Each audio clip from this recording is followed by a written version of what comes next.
पंच महापुरुष राजयोग। अभी पंच महापुरुष के अंदर 5 राजयोग बनते हैं, ठीक है। शश राजयोग, रोचक राजयोग, मालव्य राजयोग, भद्र योग, हंस योग, ऐसे 5 योग इसमें बनते हैं। तो मैं क्या कर रहा हूँ, आपको एक एक करके पांचों समझा रहा हूँ। तो किसी की कुंडली में पॉसिबल है कि 5 के 5 हो, मतलब वो तो फिर अवतार है भगवान जी का। या फिर किसी की कुंडली में पॉसिबल हो कि सिर्फ इन पांचों में से कोई एक हो, 2 भी हो सकते हैं, 3 भी हो सकते हैं, और इनके अलग अलग काम है। तो शुरुआत करते हैं पंच महापुरुष में। सबसे पहला जो राजयोग बनता है उसका नाम है रोचक योग। रोचक, कई लोग इसे रोचक भी बोल देते हैं, पर इसका असली नाम है रोचक योग। और ये बनता है मंगल ग्रह से, मार्स से। कैसे? जब मार्स या मंगल ग्रह आपकी कुंडली में केंद्र भावों में, अब ये केंद्र भाव क्या होता है?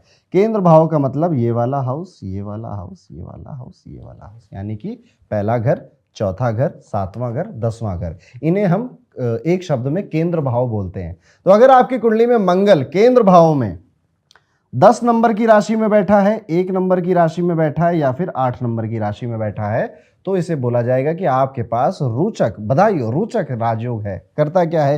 रोचक राजयोग आपको सबसे पहले स्वतंत्रता देता है, इंडिपेंडेंस देता है, आपको फ्रीडम देता है, और आपको ये फीलिंग सबसे ज़्यादा अच्छी लगती है। आप बंध के नहीं रह सकते, आप दूसरों की डायरेक्शंस नहीं सुन सकते, क्योंकि इस लाइफ में आपको रोचक योग मिला है। आप दूसरों को सुनाने के लिए, गाइड करने के लिए और उनके मेंटोर बनने के लिए आए हैं। और आप देखना, आप बचपन से, जब से आपने होश संभाला, आपका यही एटीट्यूड है। आपको चाहिए कि मैं लोगों को बोलूं और वो मेरी बातें फॉलो करें। तो इंडिपेंडेंस देता है, किसी के नीचे दबने नहीं देता है, बहुत स्वतंत्र ख्यालों का व्यक्ति होता है, नई नई चीज़ों को एक्सेप्ट करता है। प्रॉपर्टी में बहुत लकी होता है, घर परिवार भी ऐसा मिलता है जिसमें ज़मीन जायदाद इसको बाई बर्थ कई बार मिल जाती, नहीं मिली तो खुद से ज़रूर बनाकर ही जाएगा। ये रोचक योग आपको देकर जाता है। दूसरा मंगल। अब यहाँ पर मंगल को आपको कैसे समझना? मंगल को एक सेनापति समझिए, मंगल को एक आर्मी कमांडर समझिए। तो ऐसा व्यक्ति बहुत ज़्यादा निडर होता है, करेज बहुत ज़्यादा है। समस्याएं सामने आती हैं तो सब पीछे हट जाएंगे, कहेगा मुझे टैकल करने दो। बहुत बड़ा प्रॉब्लम सॉल्वर भी ये व्यक्ति होता है। और यहाँ पे रोचक या राजयोग है, बेसिकली आपका मंगल बहुत अच्छा है, मंगल बहुत बलवान है, तो क्रोध भी दे सकता है, एग्रेशन देता है, चीज़ें जल्दी हासिल करनी है, बड़े पद पर पहुंचना है, बड़ी चीज़ें चाहिए और उसके लिए बहुत मेहनत करनी पड़े तो मैं करने को तैयार हूँ। ये है रोचक राजयोग। बस इसके जो एनिमी प्लैनेट हैं उनकी दृष्टि इसके ऊपर ना आ जाए और मंगल की दशा आपकी उम्र में सही समय पर आपको मिल जाए, तो ये राजयोग आपके लिए फैंटास्टिक काम करेगा। अभी रोचक राजयोग समझा, अगला राजयोग समझते हैं, उसका नाम है, अच्छा पहले रोचक राजयोग है ना, तो कमेंट करके जरूर बताइएगा। अगला राजयोग है भद्र योग, बोला गया इसे भद्र योग। भद्र योग ये बनता है आपकी कुंडली में मरकुरी की वजह से, यानी कि बुध ग्रह की वजह से। कैसे? अगर आपकी कुंडली में केंद्र भाव में, यानी कि पहले, चौथे, 7वें और 10वें भाव में बुध ग्रह या तो 3 नंबर राशि में बैठा हो या 6 नंबर की राशि में बैठा हो, तो आपके पास बधाई हो, भद्र योग है आपके पास। क्या करता है ये राजयोग? आपको एक कौशल देता है। कौशल मतलब होता है स्किल, और वो स्किल है आपकी कम्युनिकेशन, कि आप अपने कम्युनिकेशन की वजह से बहुत पॉपुलर होंगे, लोगों में जाने जाएंगे, आपका सम्मान होगा कि आप बात क्या करते हो, क्या बढ़िया बात करते हो, पता नहीं क्या करते हो पर बातें अच्छी लगती हैं आपकी, समझ में भले ना आए पर सुनने में आपको बहुत अच्छा लगता है। ये व्यक्ति अगर किसी भी तरह के कम्युनिकेशन के काम में चला गया, जैसे यूट्यूब पे आ गया, टीचर बन गया, या ऐसे किसी प्रोफेशन में चला गया जिसमें बातें बहुत करनी होती है ना, ये उसमें बहुत नेचुरली बहुत शाइन करेगा, क्योंकि ये वाली पावर इसको बाय डिफ़ॉल्ट सेटिंग डालकर, कोडिंग कर कर इसको ऊपर से नीचे यहाँ पर भेजा गया है। तो ये भद्र योग, कई बार ना आप राशियों में मत जाना कि 3-6 में नहीं बैठा, कई बार आप देखना कि अगर बुध आपका चारों घरों में से, पहले, चौथे, 7वें या 10वें घर में से अकेला बैठा है ना, किसी भी राशि में बैठा हो, तब भी ये योग काम करते हैं। चेक कर लीजिएगा आप अपने चार्ट में,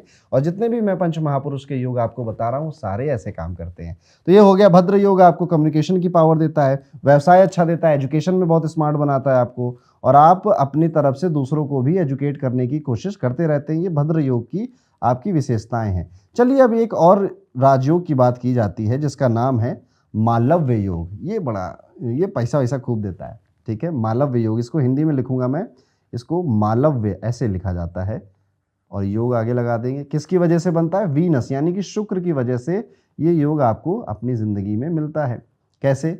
अगर केंद्र भाव में, यानी कि पहले घर, चौथे घर, 7वें घर, 10वें घर में शुक्र आपको 2 नंबर राशि में, 7 नंबर राशि में या 12 नंबर राशि में मिल जाए, तो आपको बधाई हो, मालव्य राजयोग की प्राप्ति हुई है। क्या करेगा? धन दौलत, शानो शौकत, पैसा, गाड़ी, लग्जरी कपड़े, घड़ियाँ, और अच्छे अच्छे गर्लफ्रेंड्स, अच्छे अच्छे बॉयफ्रेंड्स आपको दिलवा के जाएगा। वैसे एक के साथ ही रहना चाहिए, ऐसे नहीं सोचना चाहिए, बट ये सारी चीज़ें आपको देगा। इसके अलावा कला, आर्ट, सौंदर्य, खूबसूरत चीज़ों की तारीफ़ें करना, कला का शौकीन होना, गानों का शौकीन होना, क्लासी चीज़ों का शौकीन होना, रिफाइंड चीज़ों का शौकीन होना कि मुझे कपड़े पहनने हैं तो इसी ब्रांड के पहनने हैं और उनके लिए मेहनत भी करना। ये सारी चीज़ें बाय डिफ़ॉल्ट भी मिल सकती हैं, मेहनत से भी मिल सकती हैं। शुक्र की दशा बस सही टाइम पे आपके जीवन में आ जाए तो आपको मालव्य योग ये फल देता है। कमेंट करके बताइए अगर ये योग है आपकी कुंडली में तो किस तरह से काम कर रहा है। आगे बढ़ते एक नए राजयोग के बारे में जानकारी लेते हैं। इसी पंच महापुरुष का हिस्सा है और उसका नाम है शश योग। शश योग, शश योग है तो उसको याद रखना बड़ा अच्छा है कि ये शनि का योग है। शनि आपकी कुंडली में पहले, चौथे, सातवें या 10वें हाउस में 10 नंबर की राशि में मिल जाएं, 11 नंबर की राशि में मिल जाएं या 7 नंबर की राशि में मिल जाएं तो आपको बधाई हो, आपको शश योग मिला है। करेगा क्या? शश योग आपको ना जीरो से हीरो बनाता है। शनि की कहानी क्या है? शनि की कहानी तो यही है ना कि राजा के पुत्र होते हुए भी उन्होंने अपनी कहानी जीरो से स्टार्ट करी और फिर बहुत सालों तक तपस्या करी और तब जाकर उनको देवता होने का या ईश्वर होने का, भगवान होने का वरदान मिला उनको जाकर।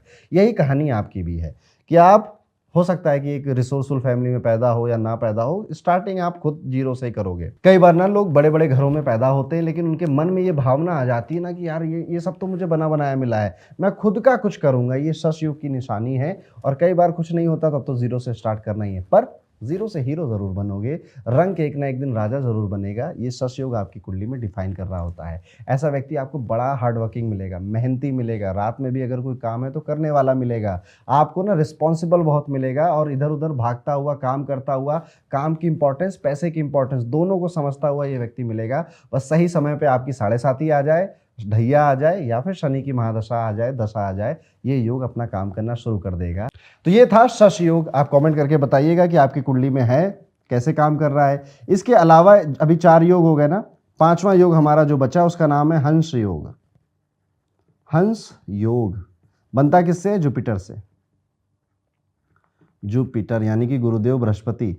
अगर आपकी कुंडली में केंद्र भाव यानी कि पहले, चौथे, सातवें, 10वें भाव में जुपिटर 9 नंबर राशि में, 12 नंबर राशि में या फिर आपको गलती से 4 नंबर राशि में दिख गया तो बधाई हो, आपके पास हंस योग है। हंस योग क्या करता है? ये आपको आइडियलिस्टिक नेचर देता है। अब ना आप रूल्स फॉलो करेंगे और आप दूसरों से भी नियम फॉलो करवाएंगे।